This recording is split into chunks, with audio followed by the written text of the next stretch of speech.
Cover करेंगे जी आज, ठीक है जी। इसमें हमारा एक जो हमारा मेन टॉपिक रहेगा वो ट्रेनिंग प्रूनिंग का, क्योंकि ये सही समय भी है ट्रेनिंग प्रूनिंग का। और दूसरा आपका न्यूट्रिशन, क्योंकि अब क्या बोलते हैं, अब विंटर जो है आपका डोरमेंसी आ चुकी है, प्लांट्स को न्यूट्रिशन चाहिए होता है, क्योंकि आपका सर्दी में आपके लीव्स नहीं होते हैं, पत्ते जैसे नहीं होते प्लांट में, तो आपका प्लांट जो है अपने लिए खाना नहीं बना पाता है, ठीक है ना जी। तो जो हमारा इसलिए होता है सर्दी के लिए हम जो आपको इसमें क्या बोलते हैं न्यूट्रिशन देते हैं, ताकि इसके लिए थोड़ा सा खाना रिजर्व मटेरियल रहे प्लांट के लिए, वो न्यूट्रिशन के बारे में बात करेंगे। दूसरा पर ट्रेनिंग प्रूनिंग, क्योंकि आज के टाइम में ट्रेनिंग प्रूनिंग का एक बहुत बड़ा महत्व है प्लांट में आपका, चाहे आपका ग्रोथ, चाहे आपका क्वालिटी फ्रूट मटेरियल, चाहे आपकी क्वांटिटी। आप क्वांटिटी में बात करो चाहे आप क्वालिटी में बात करो, फ्रूट मटेरियल जो भी आपका पौधे में लगना है उसके लिए आपका ये ट्रेनिंग और प्रूनिंग का बहुत मस्त रोल है। साथ में आपका न्यूट्रिशन भी आपके प्लांट के लिए बहुत ज़रूरी है। तो जैसा आपका मेन बात होती है साइड वाली, अब ये तो आपका ऑर्चर्ड आपको ऑलरेडी लगा हुआ है। जैसे हम पहले हम ऑर्चर्ड की जब बात करते हैं, जब हम कहीं भी किसी बगीचे में जाते हैं, तो पहले सबसे पहले साइट प्लान करते हैं कि भाई हमने बगीचा कहाँ लगाना है, कि कैसा है, लैंड कैसी है, धूप कहाँ से आ रही है, किधर को हमने प्लांटेशन करनी है। चलो वहाँ पर लैंड होल्डिंग थोड़ी छोटी होती है, जहाँ भी हमारा है उसी में हमको एडजस्ट करना पड़ता है। जैसे ऑर्चर्ड हमारा लगा हुआ है, तो थोड़ा हम क्या कहते हैं न्यूट्रिशन वाले पे बात करेंगे। पहले न्यूट्रिशन पे बात करते हैं, बाद में ट्रेनिंग प्रूनिंग पे बात करते हैं।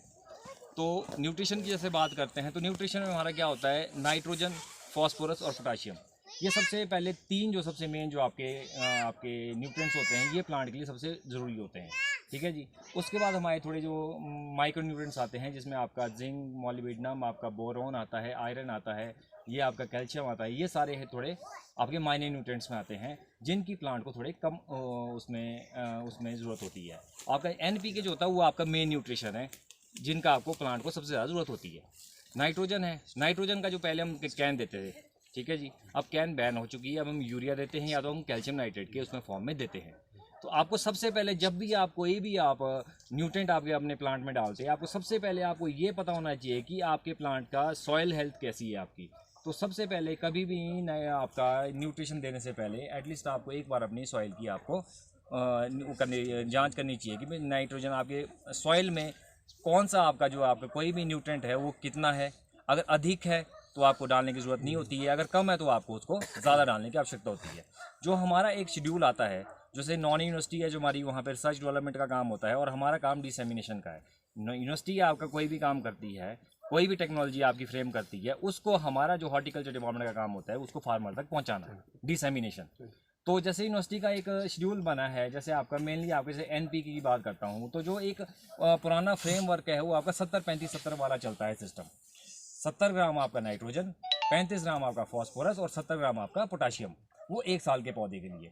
तो ये हमारा जो क्या होता है, ये साल बढ़ता है 10 साल तक, ठीक है जी।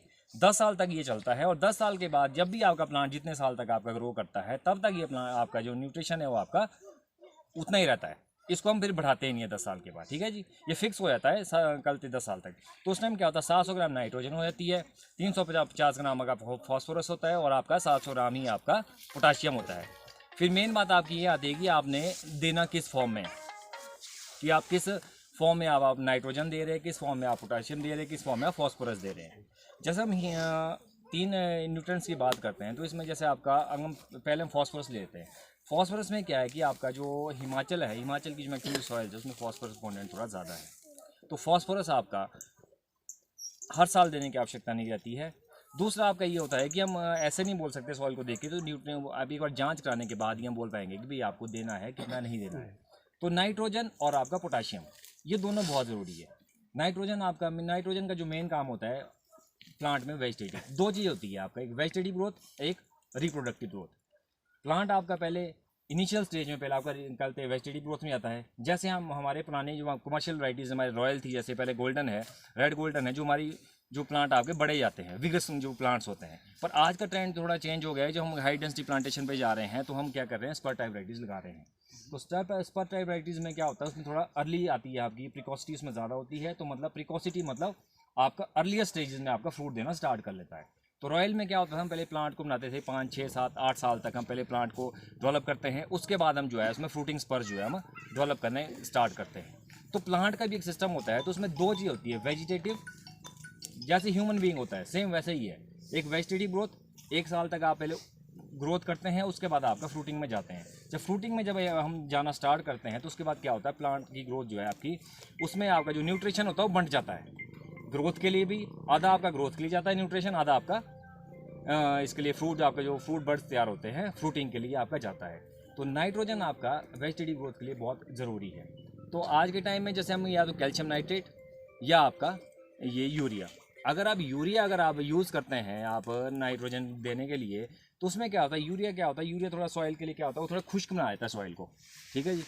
तो यूरिया के लिए अगर आपने यूरिया डालना तो पीएच को ये थोड़ा वो करता है, तो डिसबैलेंस, तो पीएच को मेंटेन करने के लिए आपको इसमें चूना डालना बहुत ज़रूरी होता है।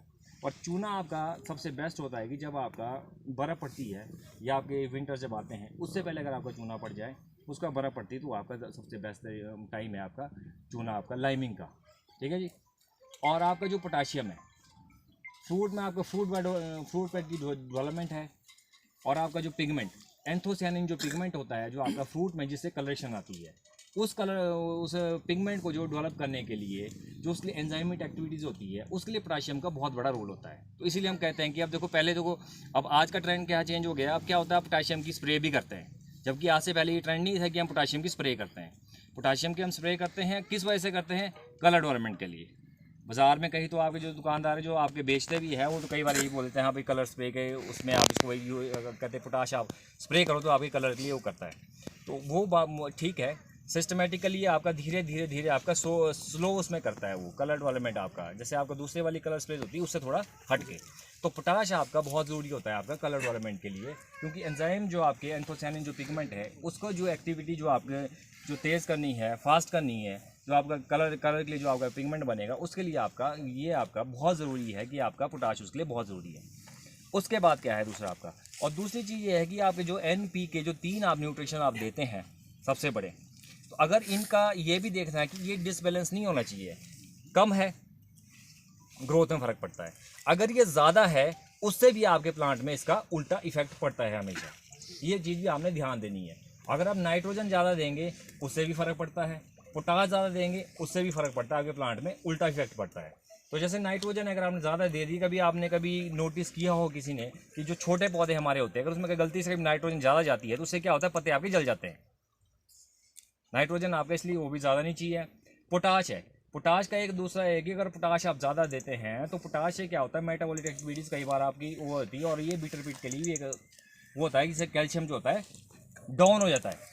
इसलिए आपने पोटाश कभी भी मतलब अगर आपने सॉइल में, मेरे कहने का मतलब एक मेन जो इसका वो है कि जब भी आपने नाइट्रोजन या कुछ भी आपने कोई भी न्यूट्रिएंट आपने सॉइल में डालना है तो आपको सॉइल का पता होना चाहिए कि भाई मेरे सॉइल में कितनी ज़रूरत है। हम 70-35-70 है, हमारे पास कोई भी फार्मर आता है हमें बताओ जी मुझे खाद डालनी है, ठीक है जी, उन्होंने मुझे अपनी कोई वो तो बताया नहीं कि भाई मैंने सॉइल की टेस्ट रिपोर्ट मेरी ये है तो मैं उसके अकॉर्डिंग उनको बताऊं। अब जब आप नॉर्मली हमारे पास आते हैं तो मुझे भी एक जनरल सा जो हमारा होता है कि भाई 70-35-70 वाला कि भाई हमारे को 10 साल के पौधे को 700 ग्राम इसको इतना करके हमें देना है अपनी न्यूट्रिशन।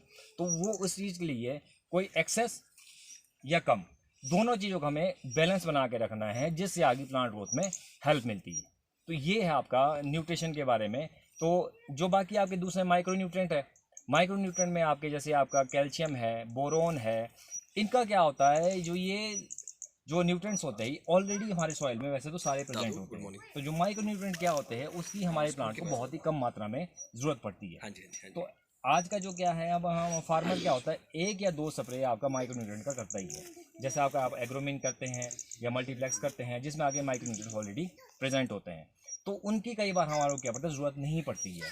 बहुत ही रेयर चांस रहता है अगर आपका बहुत ही ड्राई स्पेल जाता है, बारिश बहुत आपके लंबे टाइम तक नहीं आती है, तो क्या होता है आपको कई बार कैल्शियम के आपको सिम्टम्स आते हैं, आपको छोटे छोटे दाने पड़ते हैं, या कई बार आपको बोरॉन की डेफिशिएंसी आती है। कई बार जैसे आपका या तो कोर आउट हो जाता है, अंदर से देखो सेब बाहर से ठीक होता है और अंदर से क्या होता है आपका अंदर से सड़ जाता है सेब।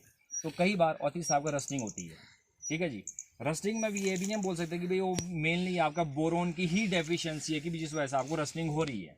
रस्टिंग के बहुत कारण है, आपका बहुत धूप लगी है, आपकी बहुत तेज़ धूप है, आप धूप में आप स्प्रे कर रहे हैं, ठीक है जी, आपका स्प्रे कर रहे हैं, ऊपर धूप पड़ रही है, आप सेब के ऊपर आपका क्या कहते हैं आपकी खास करके जो पाउडर वाली आपकी जितनी स्प्रेज है, तो मतलब आपका इसमें भी वो भी ये कारण जो रस्टिंग का रहता है। तो रस्टिंग में आपका क्या है कि अगर रस्टिंग को आपने बचाना है तो सबसे पहले तो एक है कि आपने कम से कम मतलब जितना आपके केमिकल्स है वो कम से कम मिक्स करने हैं। थोड़ा जितना आप अकेला जो केमिकल्स होगा, एक एक केमिकल जो अगर आप स्प्रे करेंगे तो उससे सबसे बेस्ट रहता है कि वो आपका रस्टिंग का कारण उससे नहीं रहता है। फिर जितने ज़्यादा केमिकल आप मिक्स करेंगे रस्टिंग का वो भी एक बहुत बड़ा कारण रहता है।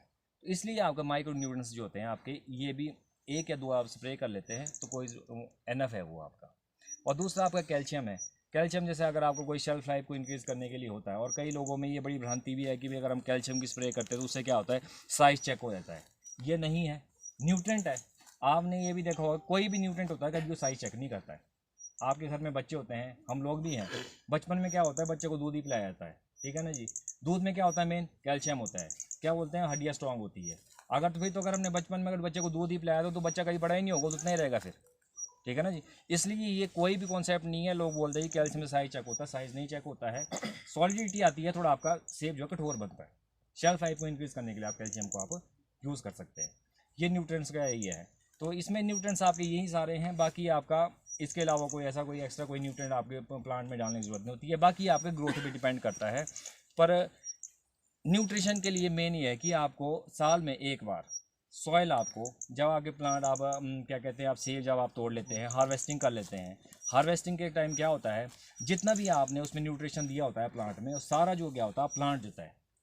2 चीज़ होती है, एक सोर्स, एक सिंक। जो आपका सेब होता है वो सिंक होता है। जो आपने सोर्स, जितना सोर्स मीन्स आपका जितना न्यूट्रिशन दिया, जितना भी आपका न्यूट्रिशन गया लास्ट में घूम फिर के वो आपका सिंक, मतलब आपका सेब में जो आपका फ्रूट है, फ्रूट में आ जाता है। और उसके बाद क्या होता है, जैसे आपने फ्रूट हार्वेस्ट किया, आपके सॉइल में जो आपका न्यूट्रिएंट नहीं रहता है। फिर उस टाइम आपने ये सॉइल में से सैंपल लेने का सबसे बेस्ट टाइम वो है खाद डालने से पहले।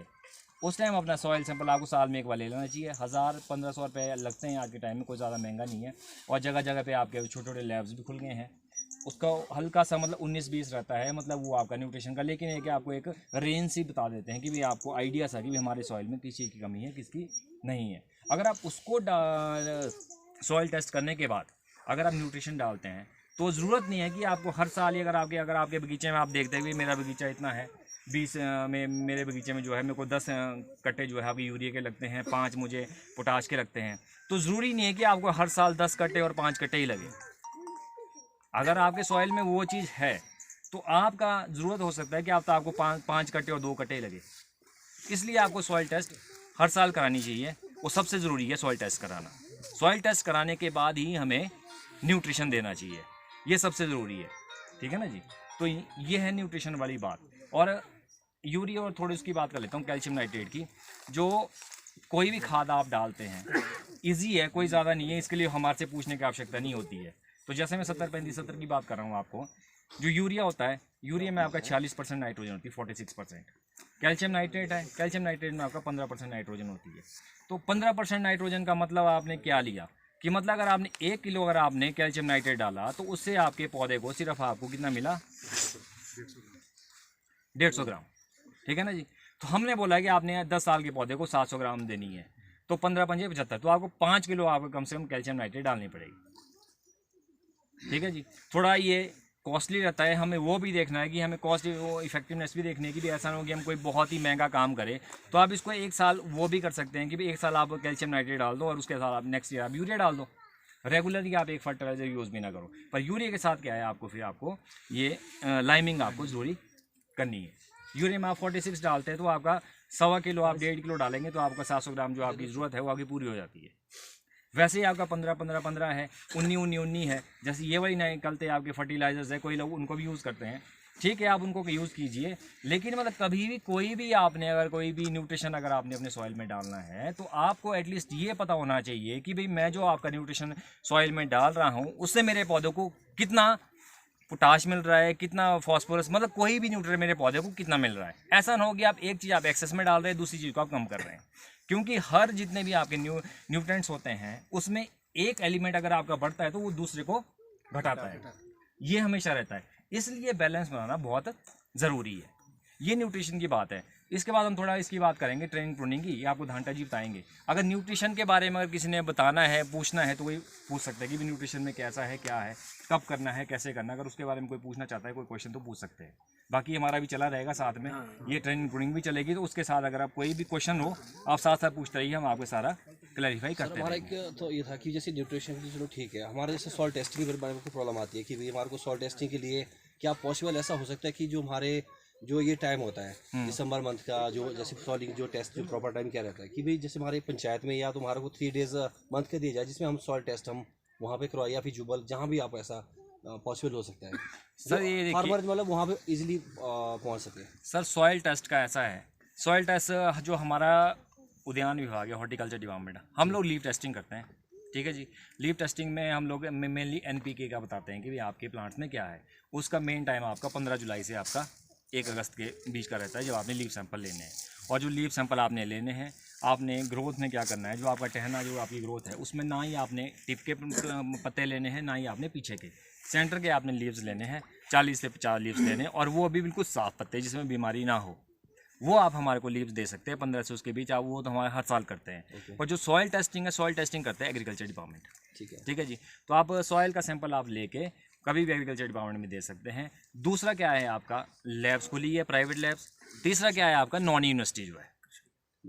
तो नॉन यूनिवर्सिटी का जो है कृषि विज्ञान केंद्र जो है इंदकली में है पीछे आपका, तो वहाँ पर आप ले जाइए। वहाँ पर क्या कहते हैं, लैब है। तो लैब में जो वहाँ पर टेस्टिंग होती है उसके बाद आपको रिपोर्ट्स देते हैं। आपका मेरे ख्याल से 250 या 300 रुपये कितना है वहाँ, इतना है वहाँ चार्जेस लगता है। हाँ, NPK का वो, बाकी आपका वहाँ चॉइस रहती है। आपने NPK ही मैक्रो न्यूट्रेंट ही कराने हैं या माइक्रो जो करवाने हैं, उसके हिसाब से उनके रेट्स रहते हैं, वो ज़्यादा बेस्ट है। उसके बाद ही आप, और वो अपने एक शेड्यूल भी देंगे। आप जब सॉइल टेस्ट जब आप करवाएंगे, सॉइल टेस्ट के बाद अपने एक शेड्यूल देंगे, भाई आपने कौन सा न्यूट्रिएंट आपने कितना डालना है, एक्सेस कितना है, कम कितना है, सब कुछ बताते हैं। उसके बाद ही आपने आगे उसको सॉइल को आपने वो करना है, रिक्लेम करना है, उसके बाद न्यूट्रिएंट डाल के। डॉक्टर साहब, एक कोई दर्शक जुड़े हैं हमारे से ना, सूर्यकांत करके, वो कह रहे हैं कि रूट रॉट के लिए क्या ट्रीटमेंट है उसके लिए, रूट रॉट के लिए, रूट रॉट। अच्छा, रूट रॉट के लिए ऐसा है जी, रूट रॉट का मेन तो सबसे पहले जो रूट रॉट एक बीमारी लगती है जो हमारा फफूंद होता है, तो रूट रॉट जो होता है वो हमारा फंगस से लगता है मेनली। एग्रोबैक्टीरियम जो होता है उससे लगता है, डिमेटोफोरा नेकोट्रिक्स होता है जो फंगस होता है उससे। तो मेनली ये लगता है उस एरिया में जहाँ पे आपका क्या कहते हैं नमी बहुत रहती है। सबसे पहले तो आपने सॉइल में क्या करना है, जब भी कहीं आपका बगीचा लगता है, अगर आपकी ज़मीन अगर आपकी मॉइस्चर वाली है तो आपने थोड़ी नालियाँ काटनी है ताकि आपकी इसमें तौलिए में पानी ज़्यादा देर रुके ना। ठीक है जी। और जब एक बार पानी कलते रुकता है तो उसके बाद क्या होता है, घर की लकड़ी भी सड़ जाती है। वैसे ही आपका है तो लकड़ी है, इसलिए आपने पानी उसमें नहीं देना है रुकने। उसमें क्या होता है आपका, जो तो आपका ये है, अगर हम केमिकल वाली बात करें तो उसमें आपका जैसे आपका ये कार्बेंडाजिम है, मैनकोजेब है, उससे आप रूट रॉट के लिए आप ट्रीटमेंट कर सकते हैं। और ऑरियोफंजिन है, एक फंजीसाइड और आता है, उसे भी आप कर सकते हैं, उसकी ट्रीटमेंट कर सकते हैं। जितना कोई भी हम सॉइल में जब ट्रीटमेंट देते हैं, वो जितने हम एरियल आपका जो आपका फोलियर हम एप्लीकेशन देते हैं, एग्जैक्टली उसका डबल हमारा सॉइल में रहता है। कोई भी अगर आप ड्रेंचिंग किसी भी चीज़ की करेंगे, स्प्रे में अगर मान लो कोई 100 ग्राम डाल रहे तो सॉइल में हमेशा 200 ग्राम पड़ेगी। हाँ, हमेशा उसका डबल रहेगा सॉइल में उसका।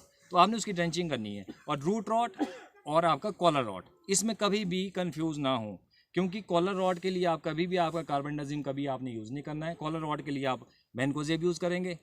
कॉलर रॉड आपका जो कॉलर होता है आपका प्लांट का जो तना होता है, जो तने के पास से अगर बाहर को सड़ती है जड़, तो वो आपका कॉलर रॉड है।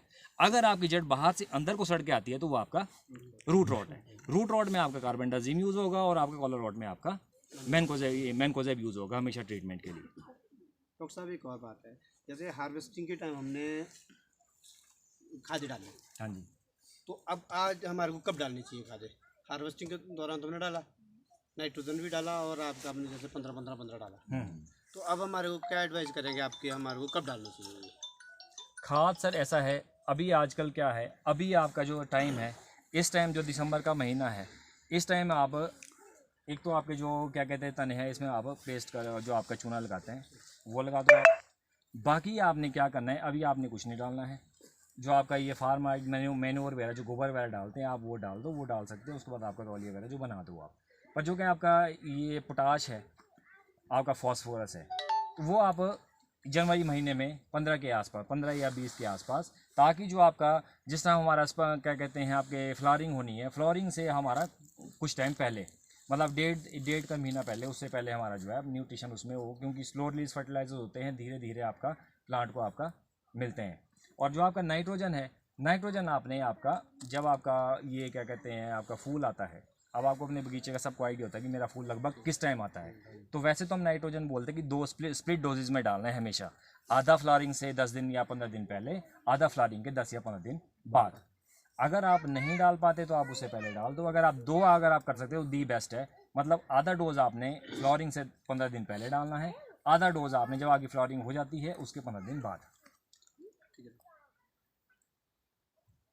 तो कोई और क्वेश्चन? न्यूट्रिशन से रिलेटेड कोई और क्वेश्चन हो? हाँ, तो नहीं तो फिर हम क्या करते हैं, फिर आप ट्रेनिंग प्रूनिंग पे चलते हैं, ठीक है जी। और बाकी आपको फिर हम लास्ट में क्या करेंगे, इस सॉइल सैंपल कैसे लेना है वो भी आपको फिर लास्ट में हम बता देंगे। ट्रेनिंग प्रूनिंग के बाद कि सॉइल सैंपल लेना कैसे है आप लोगों ने, ठीक है जी। ये भी बता देंगे आप लोगों को, ठीक है। धन्यवाद डॉक्टर प्रवेश।